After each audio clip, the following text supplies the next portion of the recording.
जुग मोनथामनि आगोल बाथौ धोरोमा माबायदिमोन नोंथांमोना एसे गोसोखां। बर'फ्रा ओरैसो फुजियो गोबां धरनि जायोमोन बिशृंखल।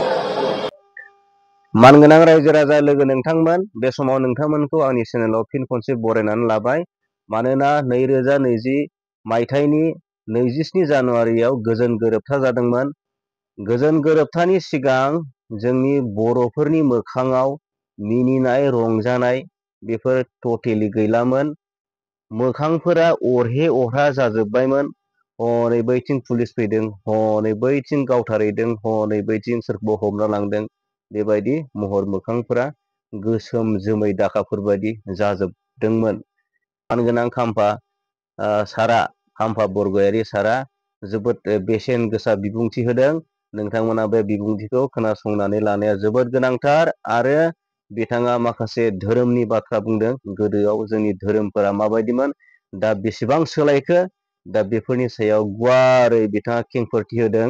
नोंथांमोना भिडिअखौ जोबजासिम नायलांब्ला थारैनो बुजिना मोनगोन। बोसोर आन्दलन खालामबाय बर' हारिया। बे समाव मा जादों, जोंनाव रागा जोंनाय, गिनाय, बोराबनाय, खारखोमानाय, बागदावनाय बेबायदिसो परिस्थिति नङामोनबा। नै मिलिटारि फैगौनो, नै पुलिस फैगौनो, नै उमुगा ओरै जाबायनो रावनिबो गोसोआव खुसि गैयामोन। मोसानाय गैलामोन जोंनाव, गेलेनाय गैलामोन जोंनाव, सावरि बादालि जानोबो ओंखारनो हालामोन जोंनाव। हाबा हुखा जायोब्लाबो स्रोद स्रोद जाखोमानांनाय जादोंमोन। जोंनि गथ' गथायफ्रा गोसो होसाबनानै स्कुल कलेजाव थांनो परिस्थिति गैयामोन। दा बेफोरनि थाखाय मा जादों, जोंनि बर'फोरनि महर मोखां अरहे अरहा, मिनिनो रोङै, मेगन जाखर जाखर बेबायदि अबस्था जादों। नाथाय दिनै गोदान मोनसे परिस्थिति फैदों जोंनि बे हालामाव।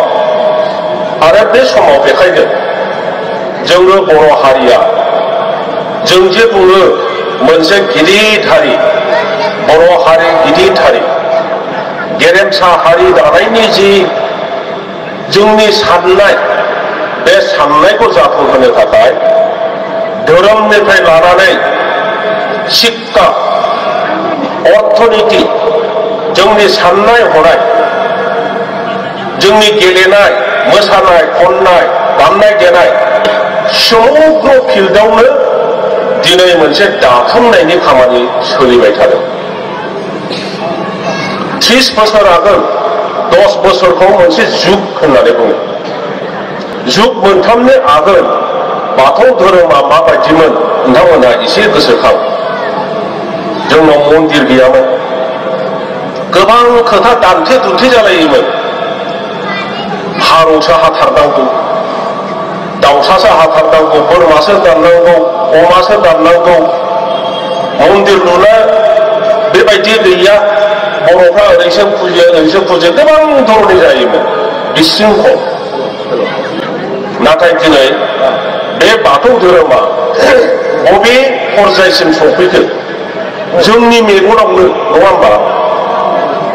दिनै बाथौ धोरोमा बिराद सुन्दर मोनसे धोरोम जाबाय। आरो बेखौ जोङो फोसाबबावगोन। जोंनाव मोनसे लिरनाय बिजाब गैयामोन धोरोमनि सायाव। गुबुन धोरोमफोरना जेरैहाय ख्रिस्टानफोरना बाइबेल दङ, जेरै हिन्दुफोरना रामायण, महाभारत, भागवत, गीता बायदिसिना दङ।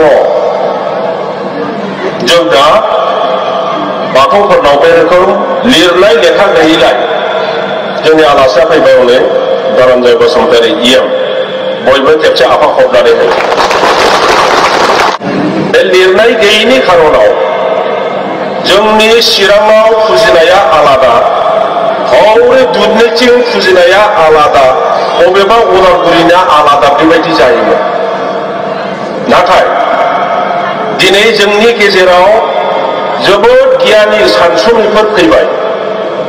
बिथांमोनहा मोनफा मोनफा बिजाब लिरबाय गथ' जन्म जायोब्ला मा खालामनांगौ मानसि थैयोब्ला मा खालामनांगौ बर' समाज हिसाबै नाथाय दिनै गोदान मोनसे परिस्थिति फैदों जोंनि बे हालामाव आरो बे समाव बेखायनो जोङो बर' हारिया जों जे बुङो मोनसे गिदिर हारि बर' हारि गिदिर हारि गेरेमसा हारि दानायनि जि जोंनि साननाय बे साननायखौ जाफुंहोनो थाखाय धोरोमनिफ्राय लानानै शिक्षा अर्थनीति जोंनि साननाय हनाय जोंनि गेलेनाय मोसानाय खननाय दामनाय देनाय समग्र फिल्डआवनो दिनै मोनसे दाफुंनायनि